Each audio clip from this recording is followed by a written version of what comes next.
1196쪽입니다.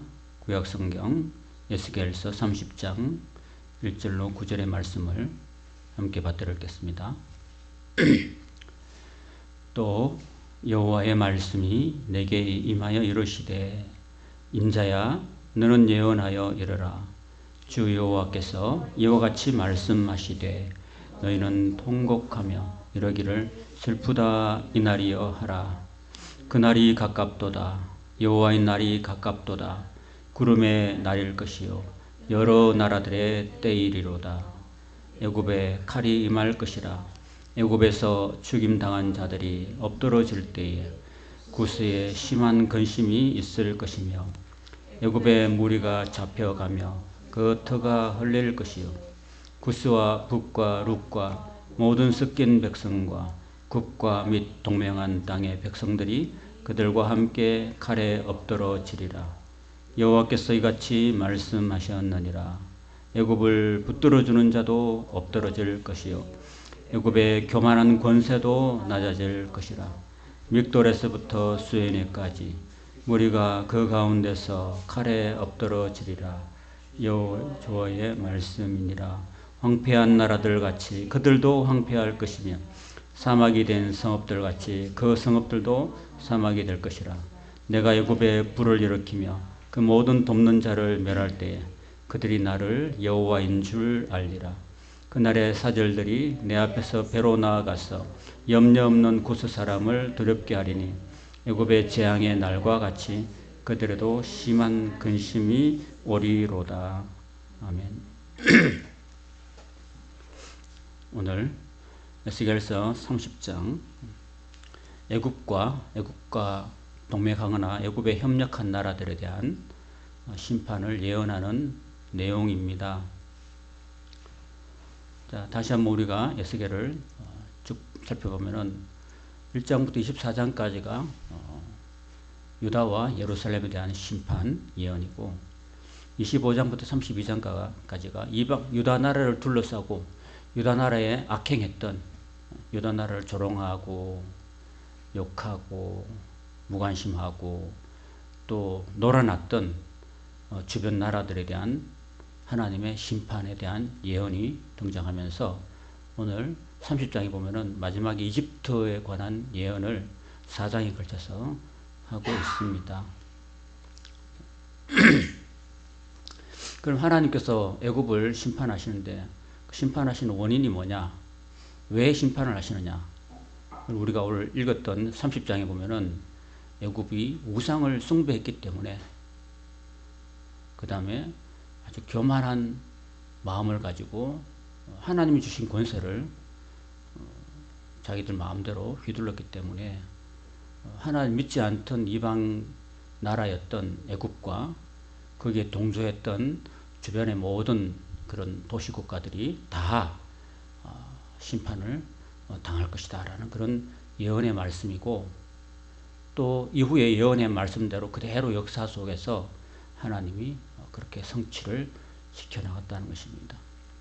그렇게 하심으로써 심판하신 목적이 있는데 내가 여호와인 줄 그들이 알리라.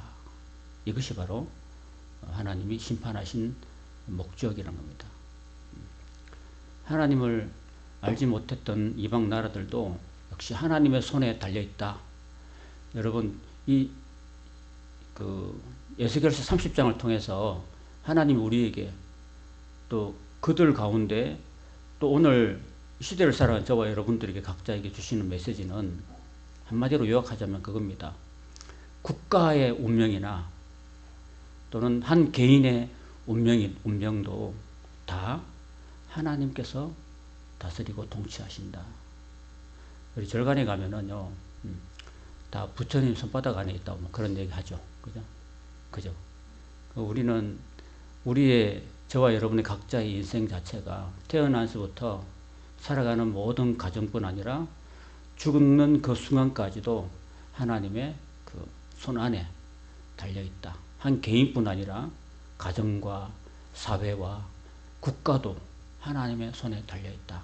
우리가 어떻게 하냐에 따라서 복을 받을 수도 있고 또 화를 당할 수도 있는데 그런 것들을 오늘 이 30장을 통해서 우리에게 말씀해 주신다라는 것입니다. 특별히 오늘 우리가 읽었던 말씀 보면은 애굽이 아주 우상을 많이 숭배하고 그리고 아주 교만했던 그런 나라였는데 그 나라가 워낙 힘이 있다 보니까 주변의 나라들이 전부 다 빌붙어 있습니다. 빌붙어 가지고 그 악한 애굽, 하나님 앞에 교만했던 애굽에 동조하고 협력했던 나라들을 하나님께서 다 언급하시면서 그런 나라들조차도 하나님이 다 심판하신다 라는 말씀을 하고 있습니다. 여러분, 오늘 이 말씀을 통해서 우리가 생각해 볼 것은요, 우리 주변에 어떤 힘있고 돈 있고 권세가 있는 그런 사람들이 있다고 칩시다. 그런데 이제 그런 사람들이 나한테 영향력을 끼칠 수 있다는 생각에 의해서 그 사람이 하나님을 모르고 교만하고 악하고 죄를 짓고 해도 그 길을 묵과하고 동조하고 협력한다면은 그 사람조차도 하나님의 준엄한 심판을 당한다.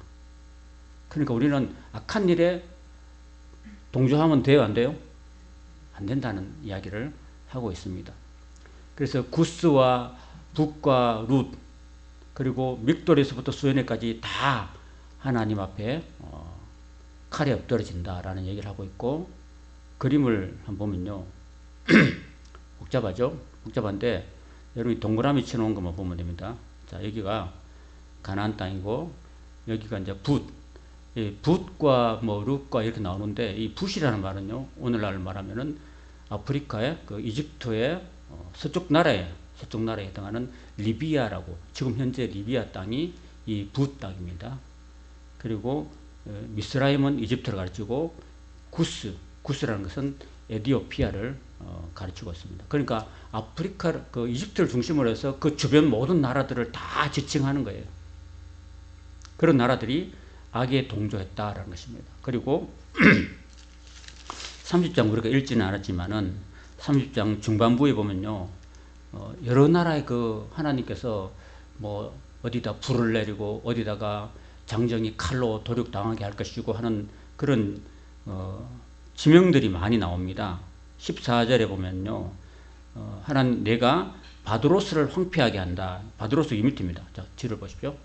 바드로스가 이집트의 남부에 있는 이쪽이 바드로스고요. 그 다음에 내가 노나라에 불을 일으킨다 할 때 노는 바로 그 위에 지금 현재 테베라는 지역에 지금 현재 이런 나라들이요, 애굽의 그 나일강 지류를 끼고 주변에 강가에 있는 그런 도시 국가들을 이야기하고 있습니다. 그 다음에 신이란 것은 저 위쪽에 있는 믹돌 위에 있는 이 신나라라고 있습니다. 신나라를 하나님이 벌하실 것이고, 그 다음에 드함느에스라고 있는데 요 강줄기를 따라서 드함느에스가 이 나라도 망하게 하고, 그 다음에 비베셋이라는 나라도 어디에 나오느냐면은 여기 뒤에 보면은 17절에 보면 아웬과 비베셋 나오는데 여기가 아웬이고 요 위가 비베셋입니다. 하나님 참 이렇게 우리가 알지 못하는 그런 성경의 모든 도시들을 하나님이 다 이렇게 말씀하시는 거예요. 에스겔도 모르죠. 에스겔은 유대 나라 사람인데 어떻게 이 도시들을 다 알겠습니까? 저도 외국에 그렇게 뭐 이스라엘밖에는 가본 적이 없는데 유럽의 각 도시 국가들을 막 지칭하는데 알게 뭐겠어, 그죠? 뭐 오스트리아 빈이 있는지 독일에 무슨 베를린 있는지 뭐 우리가 알 게 뭘까요? 그런 하나님은 이 세계를 창조하시고 각 나라들을 세우시고 했기 때문에 하나님은 이런 국가들을 도시 국가들을 다 아시는 거예요. 아니까 에스겔이 전혀 모르는 그런 지명들을 다 지금 말씀하시고 계신 거죠. 그 다음에 노비란 나라, 현재는 멤피스라고 하면 멤피스. 여기도 우리가 성지순례를 갈 일이 있으면 멤피스 같은 데 가면은요, 여러 가지 그 고대의 유적들이 많습니다. 제가 기억하기로는 제주도에 저기 무슨 정원이 있어요. 저기 녹차밭이 있는 그쪽에 무슨 정원이 있는데 거기 가면 그 고대의 그런 그 고대 유럽 문명 또 이집트 문명에 있는 그런 그 왕조들의 그런 신상들 근데 새겨놓은 게 있대요. 옛날에 가봤는데 그런 것들이 다 여기 지금 현재 이 멤피스에 있는 그런 유적지들입니다. 그래서 이런 애굽 전역을 다 하나님께서 심판하실 것이다 라는 얘기를 하고 계십니다. 그래서 사실은 우리가 오늘 그 에스겔서 30장을 통해서 우리가 제일 먼저 한 가지 꼭 기억해야 될 것은 뭐냐면은 그 이집트뿐 아니라 이집트의 악한 그런 교만한 이집트에 동조했던 모든 나라들을 하나님 심판하신다는 그런 말씀인 거죠. 옆에 그 악한 자 옆에 있으면 같이 피해를 본다는 얘기를 하고 있기 때문에 그래서 시편 1편에 보면요. 시편이 1편부터 150편까지 있는데 그래서 시편을 시작하면서요. 복되어라 그렇게 시작하거든요. 시편 1편 1절을 시작하면서 복되도다 이렇게 시작하는데 행복하여라 이렇게 시작하거든요. 그 행복의 시작이 뭐냐 하면요. 악한 자들하고 같이 동행하지 않는 거예요. 악한 자들. 그래서 시편의 1편의 1절에 보면 복 있는 사람은 하면서 딱 먼저 나오는 말이 뭐냐면은 악인들의 꾀를 따르지 아니하며 그랬습니다. 여러분. 그리고 내 주변에 내 삶의 주변에 하나님을 믿지 않고 하나님을 막 욕하고 교만하고 이런 사람들 그런 사람들에게 동조하지 않아야 된다는 거죠. 복 있는 사람은. 그 다음에 죄인들의 길에 서지 않고 그러니까 어떤 하나님을 모르고 살아가는 그 사람들 가운데 함께하지 않는다. 서지 않는다는 거죠. 그 사람들에게 동조하지 않는다. 그리고 오만한 자의 자리에 앉지 않는다. 이 말은 1절에 있는 이 말씀이 뭐냐면은 바로 악한 자의 죄인들과 악한 자의 그런 편에 서가지고 거기 협력하고 동참하고 악한 일에 가담하고 하지 않는다는 겁니다, 여러분. 그게 복 있는 사람의 길이라는 거죠. 복 있는 사람의 길. 그러면서 어떤 사람이 복 있느냐면은 오직 여호와 율법을 즐거워하여 그 율법을 주야로 묵상하는 자로다. 그러니까 하나님 말씀을 가까이 한다. 악인들하고 가까이 사귀는 것이 아니라 하나님의 말씀, 진리의 말씀, 구원의 말씀, 생명의 말씀을 즐거워하고 그 율법을 주야로 묵상하고 읽고 또 그 말씀 가지고 기도하는 사람들, 또 그 말씀에 순종하고 믿음으로 사는 사람들, 이런 사람들이 복된 인생을 살아간다. 어떻게 복을 받느냐 하면요. 그는 시냇가에 심은 나무가 시절을 쫓아 과실을 맺으며 그 잎사귀가 마르지 아니함 같으니 그 하가 모든 하는 일이 다 형통하는 그런 은혜와 복을 누리게 된다라는 것입니다. 그래서 복 있는 사람은요. 하나님 말씀을 즐거워한다는 거죠. 저는 성경을 여러 차례 읽어봤는데 제가 목사다 보니까 성경을 어떤 식으로 읽나 하면은 설교하기 위해서 성경을 읽는 거야. 이거는 순수한 게 아니에요. 여러분들은 설교할 부담이 없잖아요. 그러니까 여러분들은 이 말씀 가지고 다음에 어떻게 설교를 해야 될까? 그를 고민할 필요가 없죠. 그리고 얼마나 행복해요, 여러분들은. 저는 이게 업이기 때문에 하나님 말씀을 전하는 게 업이기 때문에 이게 설교 준비한다는 게 이게 항상 스트레스가 돼요. 하나님 말씀 읽고 즐거워해야 되는데 이게 부담이 항상 되어 오니까 내가 참 목사로서 여러 가지 부족함이 많은데 가장 행복한 목사는요. 하나님 말씀을 전할 때 행복을 느끼는 사람. 하나님 말씀을 전하고 싶어서 안달이 난 사람. 이런 사람들이 행복한 사람이에요. 근데 여러분 연예인들요. 힘들죠. 연예인들 사람을 웃겨야 되는 거잖아요. 연예인들은 코미디언들, 개그맨들은 사람 웃기기 위해서 얼마나 노력하는지 아십니까, 여러분? 그럼 연예 프로그램 요즘 많잖아요. TV 틀면 다 연예 프로그램이잖아. 이런 프로그램 하는데 머리를 짜냅니다, 여러분. 스태프들이 한 수십 명이 모여가지고요. 야, 다음 주에는 어떻게 할까? 어떻게 할까? 막 그 스태프들, 제작진들이 막 머리를 싸매고 궁리하고 연구하고 막 그렇게 해서 막 물론 이제 우리는 그냥 구경하고 그냥 방영되는 거 하니까 막 하하 웃고 즐기지만은 그 사람들은 정말 스트레스입니다, 여러분. 오죽했으면 그 사람들이 마약을 할까요? 그 연예인들이 최근에 들어서 막 마약하고 막 그러잖아요. 영화 배우들이 마약해가지고 막 잡혀더라고. 어떤 사람은 뭐 그게 막 이렇게 소문이 드러나고 막 이렇게 하다 보니까 막 스스로 막 목숨을 끊는, 오죽 괴롭고 힘들었으면은 스스로 목숨을 끊을까 하는 생각도 하게 되는데 그게 정말 힘들고 그 힘든 일이죠, 사실은요. 대중들 앞에 서 가지고 사람에게 뭔가 웃음을 주고 뭔가 감동을 주기 위해서는 얼마나 노력하고 그게 오죽 힘드니까 마약을 하겠어요. 그죠? 우리가 아무 생각 없이 그냥 사는 사람들이야 마약 할 필요가 없는 거죠. 그죠? 그죠? 그렇지만은 남 대중 앞에 서서 인도하는 사람들 입장에서 굉장히 힘들다 생각합니다. 아무쪼록 이 말씀을 묵상하면서 하나님 말씀을 순수하게 읽고 그 말씀을 즐거워해서 정말 말씀을 사모해가지고 말씀의 은혜를 구해서 정말 주야로 말씀을 묵상하는 그런 사람이 행복하고 그 말씀이 너무 좋고 교회 와서 하나님 말씀을 읽고 듣고 하는 것이 너무 즐겁고 기쁨이 되고 이런 사람들이 행복한 성도예요. 교회 와서 설교를 도무지 못 알아듣겠고 목사님 설교가 너무 어렵고 도무지 이해가 안 돼. 이런 사람들은 불행한 성도예요. 불행한 성도일 뿐 아니라 믿음도 안 자라요. 듣고 깨닫고 아멘 돼야지 그게 믿음이 자라고 그 믿음이 우리에게 구원을 갖다 주는데 그게 안 되면 힘든 거죠. 근데 진심으로 순수한 마음으로 하나님 말씀을 쫙 읽고 묵상하고 즐거워하고 말씀 읽는 걸 즐거워하고 말씀 듣는 걸 즐거워하고 말씀에 어떤 송이꿀같이 느껴지는 그런 성도가 행복한 성도다 라는 것입니다. 그래서 그런 성도는요 자연적으로요 하나님 은혜가 내 속에 막 임하고 깨달음이 내 속에 임하고 하나님의 성령의 감동하심이 내게 임하기 때문에 그 사람은 영적으로 마치 시냇가에 심은 나무가 철 따라 철을 따라서 열매를 맺고 잎사귀가 마르지 않고 청청하고 그 하는 모든 일들이 다 믿음으로 말씀 붙들고 믿음으로 순종하는 일이기 때문에 다 형통한 거예요. 어디로 가든지 어디로 가든지 모든 사람들에게 사랑을 받고 다 일이 잘 되고 그리고 잘 풀리고 이런 형통의 축복을 받는다는 거죠. 이런 복이 성도님 여러분에게 임하시기를 축원합니다. 자, 그 다음에 황폐한 나라들 같이 그들도 황폐하게 될 것이다. 사막이 된 성읍들 같이 그 성읍들도 사막이 될 것이다 라고 그 애굽에 교만한 애굽에 동조했던 나라들 그렇습니다. 여러분 이거는 위성 사진인데요. 자, 이 아프리카입니다. 이게 아프리카인데 자 하늘에서 찍은 위성 사진을 보니까 자 여기가 여러분 커서가 보입니까?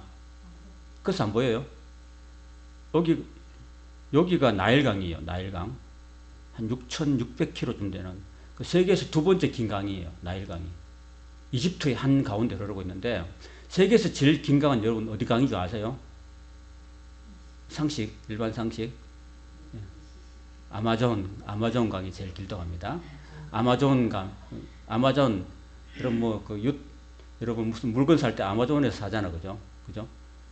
여러분 쿠팡 이런 거 말고 아마존에서 책도 사고 물건도 사고 하는데 그 아마존이 가장 세계에서 가장 길고 그 다음 두 번째가 나일강이에요. 이 나일강이 이게 보이잖아요. 이거 위성 사진에 보입니까 안 보입니까 여러분 이거 보이잖아요. 이거 7,000km 가까이 되는데 이건 바다고 이거 이게 나일강인데 보이잖아요. 안 보여요? 여기.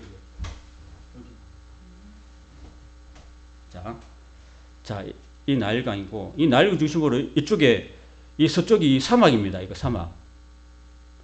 뿌옇죠? 그죠? 밑에는 파랗고 밑에는 이색이죠, 이색. 그죠? 초록색이고 그 옆에는 뭐예요? 황토색이죠. 이게 뭐냐 하면은 사막이에요, 사막. 하나님께서 이때 당시에 다 사막으로 만들어 버리겠다고 하잖아요. 오늘 말씀 보면은 너희 주변에 악한 나라들하고 동조했던 이집트하고 동조했던 모든 나라들, 협력했던 모든 나라들은 내가 다 사막으로 만들어 버릴 거야 했는데 실제로 이게 사막이 된 거죠, 실제는. 이게 무슨 사막인지 아세요? 이 사막. 세계에서 가장 큰 사막. 사하라 사막. 이게 하나님 앞에서 못되게 굴고 못된 일에 동조하고 협력했던 모든 나라를 하나님이 다 황폐하게 만들어버리고 사막으로 만들어버리겠다고 했지만 진짜 사막이 된 거예요. 이렇게 사막. 이게 사하라 사막의 한 장면입니다. 이게 사하라 사막.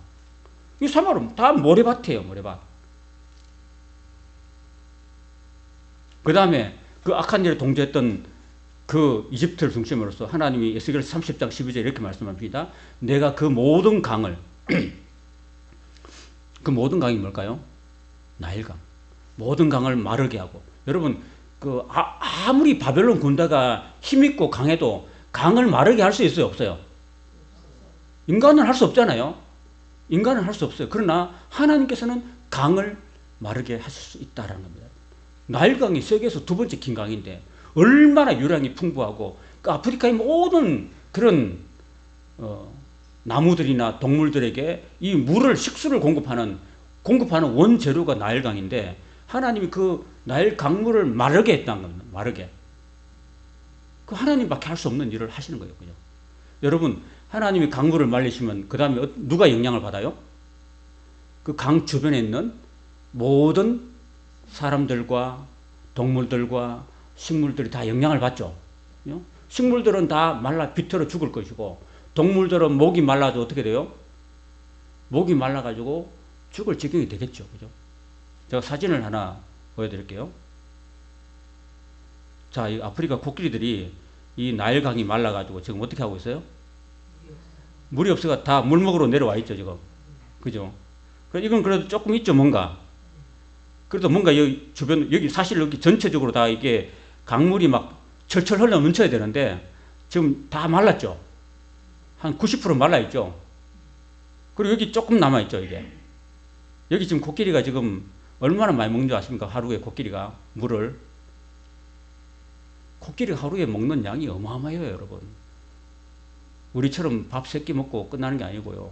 우리 성도님은 이가 안 좋아가지고 하루에 제대로 잘 못 드시는데 이 코끼리는요, 먹는 게 막 하루에 몇백 킬로를 먹는답니다. 몇백 킬로, 한 마리가.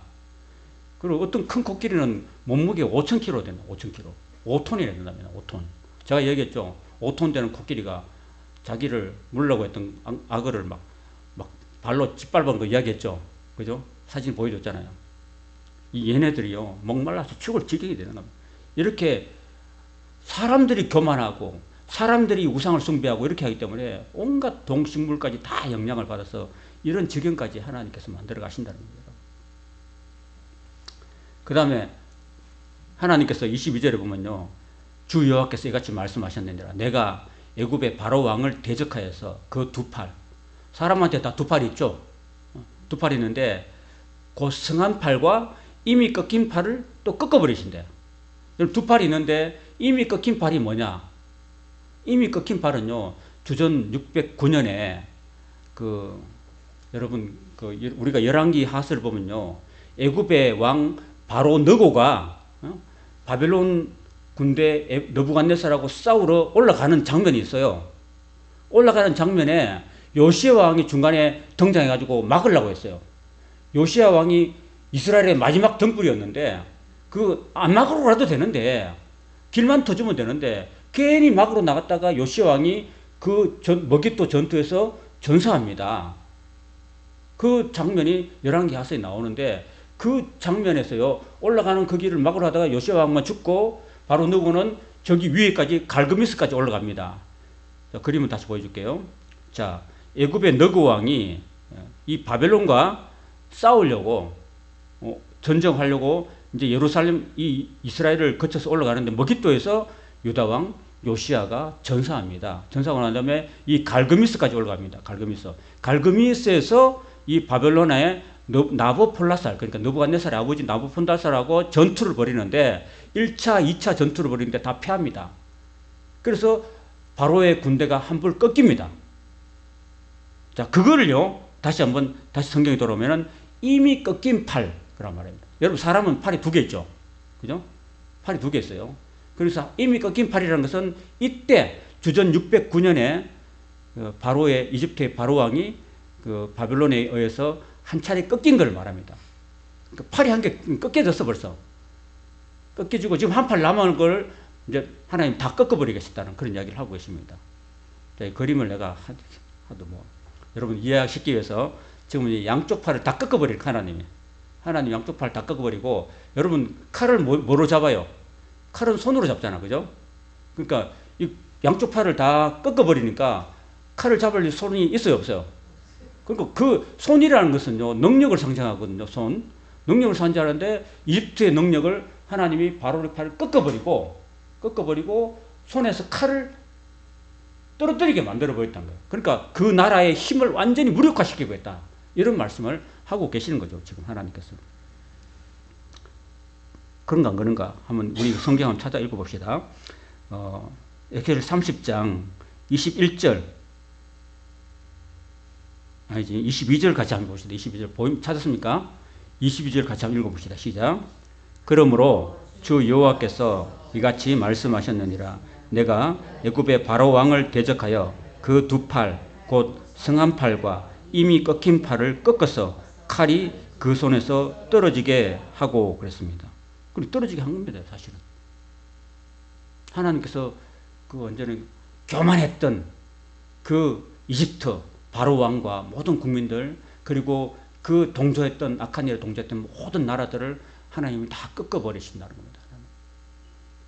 이런 걸 보면은 하나님이 거대한 강대국 국가 자체도 하나님이 꺾어버리시기도 하고 세우시기도 한다는 겁니다. 그럼 하나님 국가도 세우시고 꺾으시기도 하는데 우리 개인의 삶을 세우시고 높이시거나 아니면 꺾어버리실 수도 있을까요? 없을까요?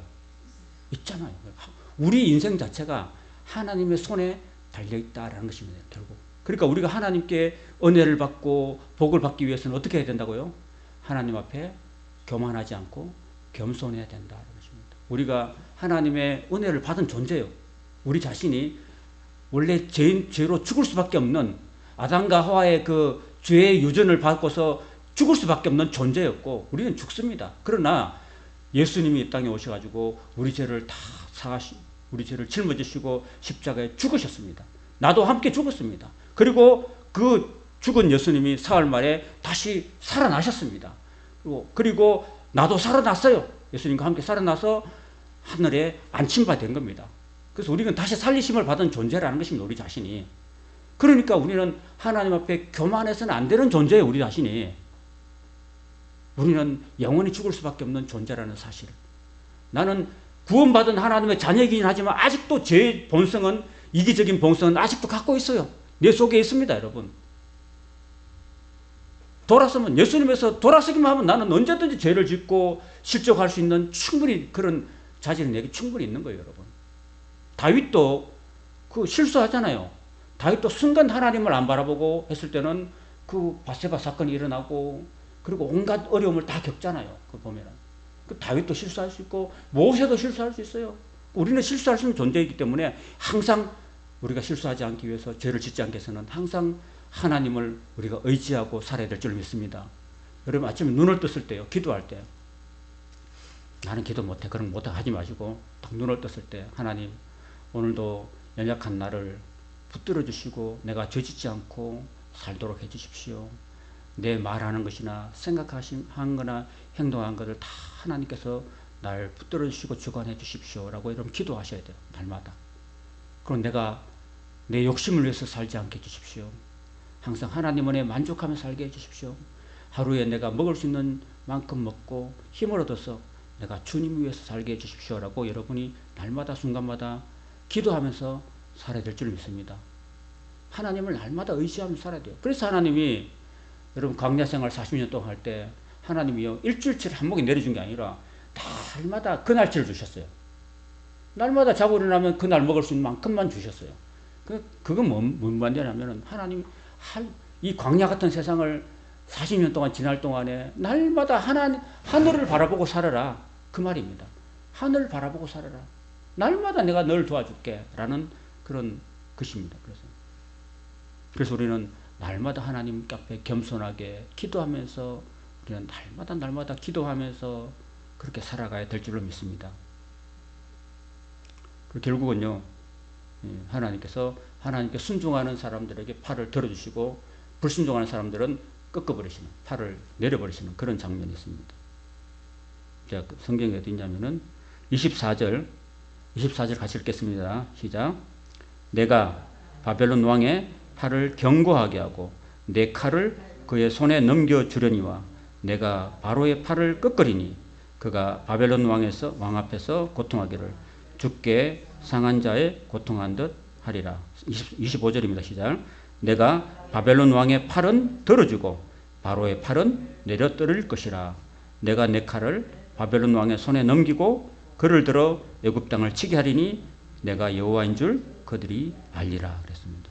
하나님께서 높여줄 자는 높여주시고 낮출 자는 낮추신다는 겁니다. 그러니까 모든 우리 인생이 하나님의 손에 달려있다.